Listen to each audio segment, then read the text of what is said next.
the track. So, see, I got some tires and some parts here and some signage. I got a dresser built into the table, so I cut out an L shape on 4x8 plywood. Literally built this dresser right into the table. It wasn't long enough, clearly, but I didn't want to cut any more room off of a 4x8. But kind of take you through the flow of the track. So you got start line here, 6 cars kind of lines up right around here, which ends up being pretty nice. You got a pit lane. It's not a double switch. I just got a single lane pit there for scenery purposes for now. I think maybe in the future I'm gonna have a kick out right here and then the corner around, and we'll do the double X somewhere here, and you have another pit box there as well as a pit box right up here in front. So pit box, X, pit box, but for now it's just stationary for scenery looks. That's why I haven't finished any of that underneath either, or for the matter of finish anything here. So more work to be done there. Awesome pit wall. Racetrack Scenics Kevin and Johan, fantastic with the little grandstand. Modified the Bristol Motor Speedway one, looks amazing. All of these racing team banners here, also from Racetrack Scenics, and I think they look fantastic. So their plan was to put pit garages in there, which I will do once I figure out exactly what I'm going to do here. Custom Pioneer Speedway, Lafayette, Colorado. That's where I'm at, and I did have Circuit de Catalunya down in this basement, but I had to shorten this area up to put a eventually put a movie theater on the other side. So, and to really start building on the track in general. The other track I had was just laying on plywood. It was a 1/32 Circuit de Catalunya, extremely fast, extremely fun. But I didn't model anything. It took up so much room in the basement. So shortened it down. Next house we'll do that again. But anyway, I got a custom sign, some more racing logos here. So we got start line, you kick it down. Here's the straightaway.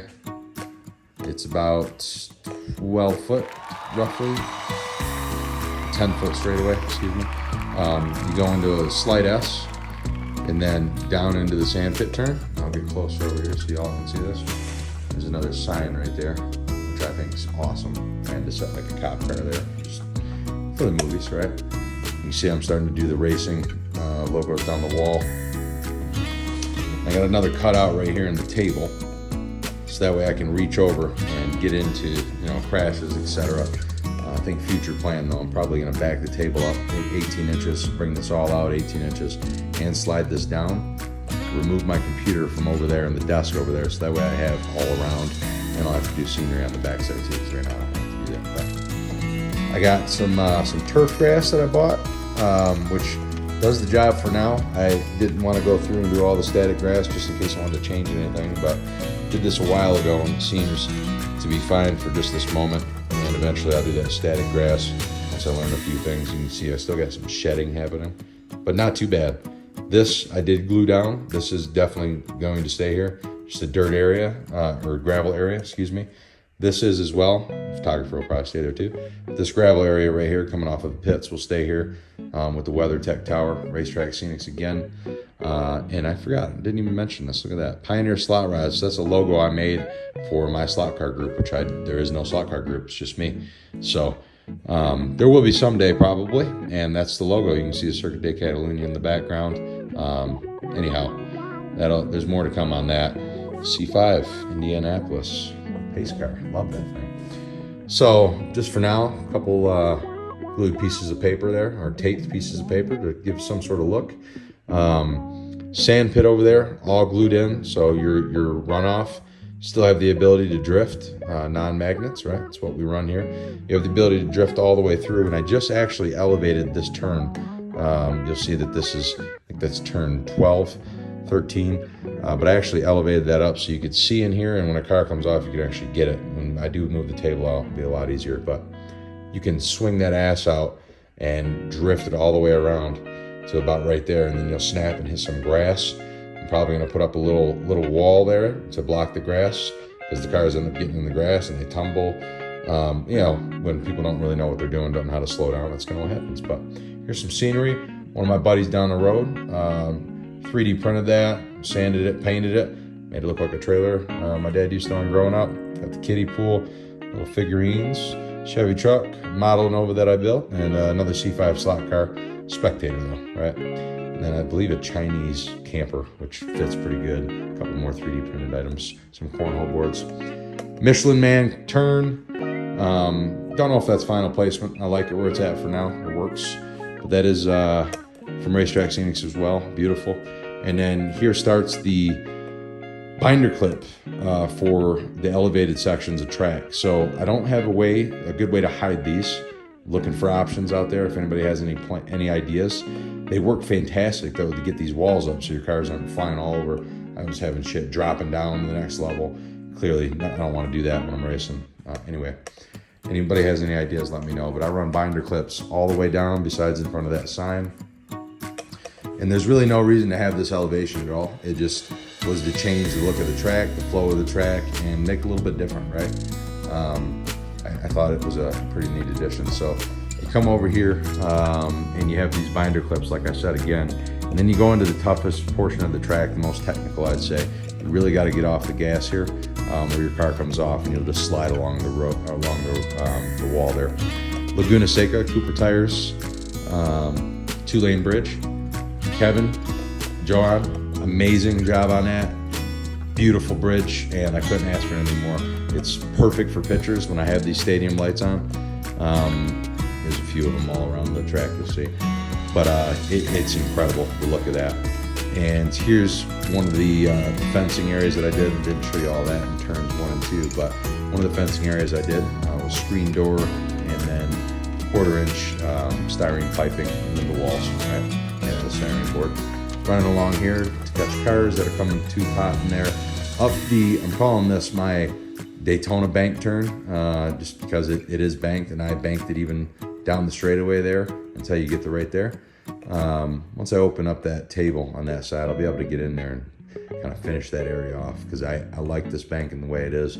You can rip around there pretty good in both lanes, just due to the angle. It's probably 10 degrees, 15 degrees, come out pretty good. So that fencing took me a long time to make, and come to find out, I put the bitch in backwards. You see the poles? The poles got to go on the other side. So I got some work to do on that, but I'm not gonna fuck with it, because I'm not getting on my knees again to put all those binder clips on there and to redo that. So I'm gonna wait until I open up that side of the table and move this whole table out into the room. Call out to Racetrack Scenics again. Their logo, I had to have one of those. Thanks guys again for all the scenery on the track. Little golf logo that I made, I think it was appropriate. It works out pretty good. And then slot car news corner, the last corner before you come into the final stretch here. Everybody knows Kennedy. I thank you very much for getting me into this hobby, because it's your 2 YouTube videos that helped me get into it. So thanks. Can't thank you enough. I've told you that. So 76 ball. It's actually, I believe, an antenna ball that Racetrack Scenics used, instead of it actually being like a 3D print. So it's an antenna ball with a little 76 water decal on there. So pretty neat. 4 digital controllers here, another stadium light, which at some point I'm gonna put that gray box underneath the table so the stadium lights just stand out by themselves, or hide them somehow. And then in the last turn, I don't know if you can see this, I got a tripod here, but Pioneer Speedway. So, or Pioneer Raceway, excuse me. Pioneer Raceway.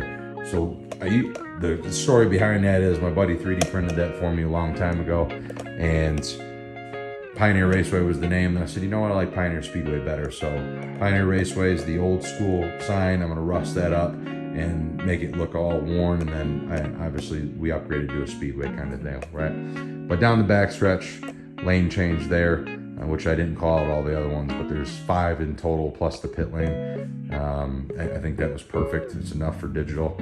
And then through the finish line here, and the tech slot box, so that way I can run all of my analog cars. That's it. That's an overview there. There's one thing I did forget, and that is the Goodyear blimp.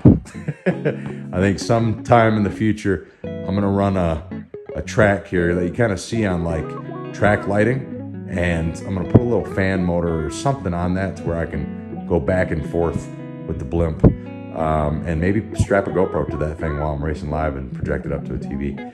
I think that would be badass, and I've never seen it done before. So stay tuned on that. All right. That's an overview. I got a lot of videos and pictures that I've taken. I'm gonna start to do some how-to videos, kind of like Boone does.